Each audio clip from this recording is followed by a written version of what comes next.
देव, बाळूमामा आणि भक्तगण मिरजेहून पंढरपूरला आले. बडव्यांच्या घरात मुक्काम ठेवला. नेहमीप्रमाणे सगळीकडे बाळूमामा आल्याची बातमी पसरली. दर्शन घेण्यासाठी माणसांची रीघ सुरू झाली. त्या मंडळीत कोणी एक माणूस मामांचं दर्शन घेऊन मामांना आपली हकीकत सांगायला लागला. त्याच्या घरची आणि जमिनीची मोठी कठीण परिस्थिती झालेली होती. कोर्टात 20 वर्ष केस सुरू होती. त्याचा सगळा पैसा संपून तो कर्जबाजारी झालेला होता. चंद्रभागेत जीव द्यावा असं त्याला आता वाटत होतं. खटल्यांचा निकाल कधी लागेल याचा अंदाजच लागत नव्हता. मामांनी आपल्याला या मोठ्या संकटातून सोडवावं म्हणून तो अक्षरशः त्यांच्या पायावर लोळण घेऊन रडायला लागला. अतिशय भाविक आणि सदाचार्य असा तो माणूस होता. मामांना त्याची दया आली. मामांनी विचारलं, आता खटल्याची कोणती तारीख आहे? तो उत्तरला, उद्या तारीख आहे. मामा म्हणाले, उद्या निकाल लागणार तुझा, तुला यश मिळेल, जा. त्या दिवशी पंढरपूर सोडण्यापूर्वी मामांनी विठ्ठलाला अभिषेक केला. पुढचा प्रवास वगैरे आटपून मामा सुरूपलीला आपल्या तळावर आले.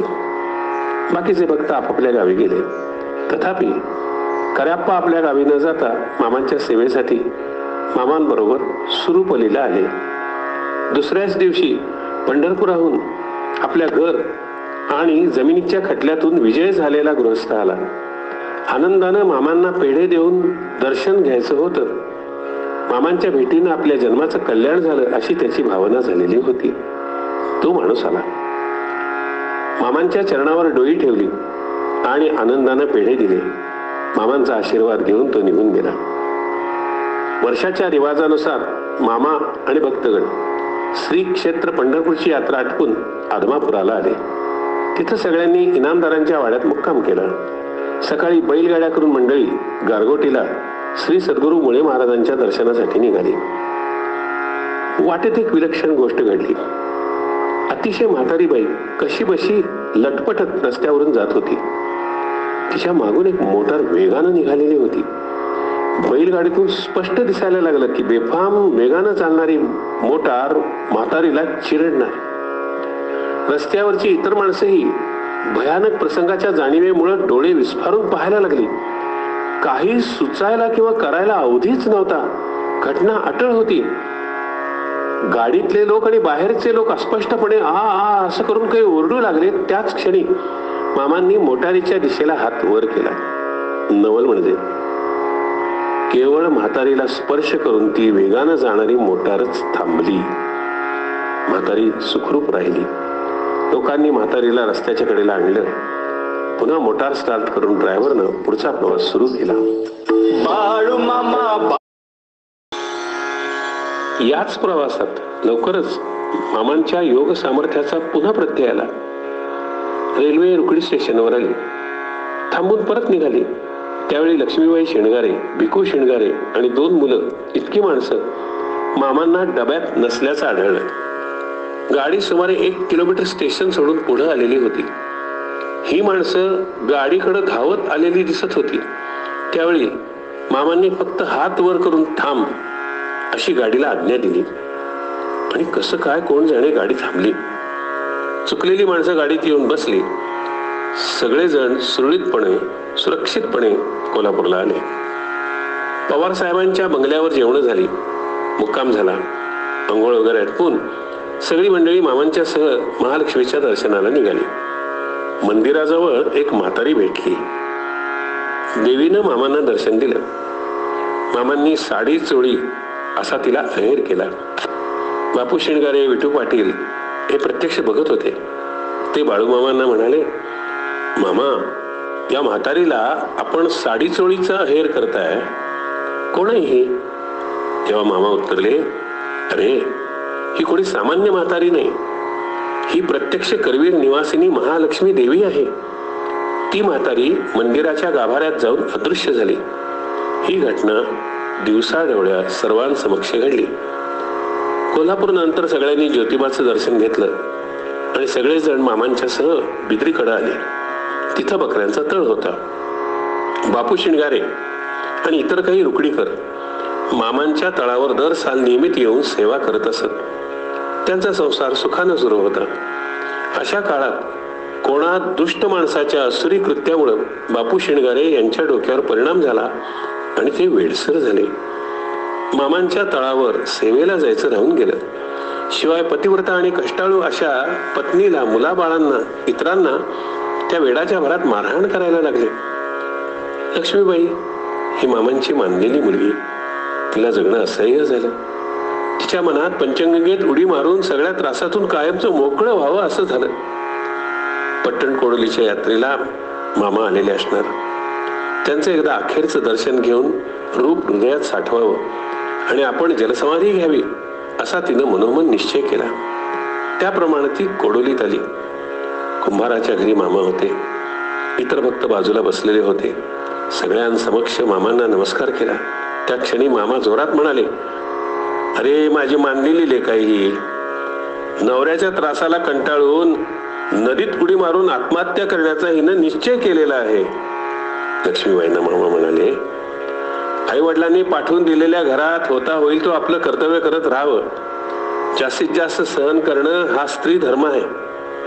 घरातल्या मालकिणीनं समजूतदारपणा ठेवला नाही तर घर मोडकळीला येतं बाई. जीवच द्यायचा असेल तर घरात उंबऱ्याला टक्कर देऊन जीव दे. मग तुला पुढल्या जन्मी ब्राह्मण कुळात जन्माला घालीन. घराबाहेर जाऊन आत्महत्या करशील तर भूतच होशील. बापू शेणगारे दरसाल आपल्या सगळ्या कुटुंबासह भंडारा यात्रेसाठी येत. त्यांचा वालंग प्रख्यात होता. जैन समाजातल्या प्रतिष्ठित व्यक्ती म्हणजे रावसाहेब पाटील आणि मराठा समाजातली एक प्रतिष्ठित व्यक्ती गणपती नाना मोरे, या दोघांची तब्येत बरेच दिवस ठीक नव्हती. औषधोपचारांचा काही उपयोग होईना. काय करावं त्यांना सुचेना. बापू शेणगारे यांनी त्यांना मामांच्या सामर्थ्यांची कल्पना दिली. त्यामुळे बापूसह ते दोघं जण मामांना भेटायला आले. मामा कापशीत होते. दर्शन घेतलं. आपण बरेच दिवस आजारी असून औषधाला कंटाळलेलो आहोत असं सांगून काहीतरी उपाय सांगा अशी मामांना ते विनंती करायला लागले. मामा त्यांना म्हणाले, माझ्या इथं तयार होणारा महाप्रसाद जो कोणी मनमोकळेपणानं विश्वासानं खाईल त्याचा आजार जाईल, बरं वाटेल. काय करताय ते बघा. वास्तविक जैन आणि मराठा समाजातल्या त्या प्रतिष्ठित व्यक्ती त्या काळी धनगर वगैरेंचं अन्न कधीही खात नव्हत्या. परंतु मामांचं सामर्थ्य किती आहे हे जाणून ते दोघंही त्या यात्रेमध्ये निष्ठेनं जेवले.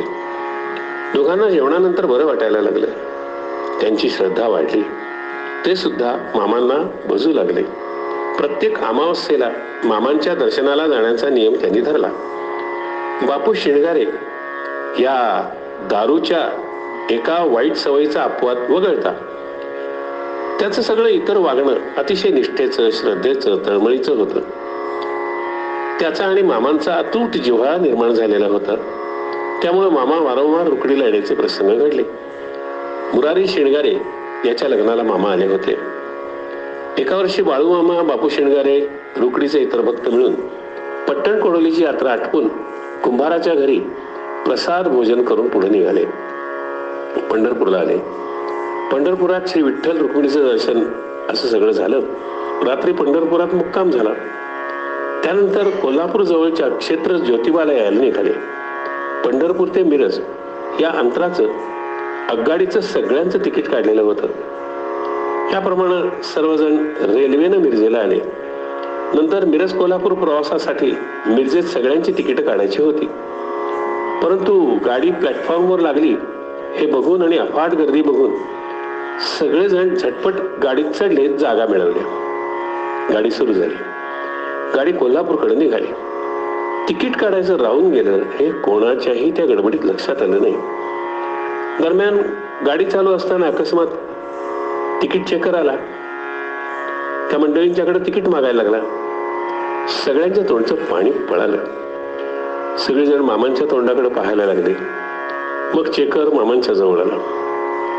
मामांनी सहज खिशात हात घातला आणि तिकीट काढून चेकरच्या हातावर ठेवली.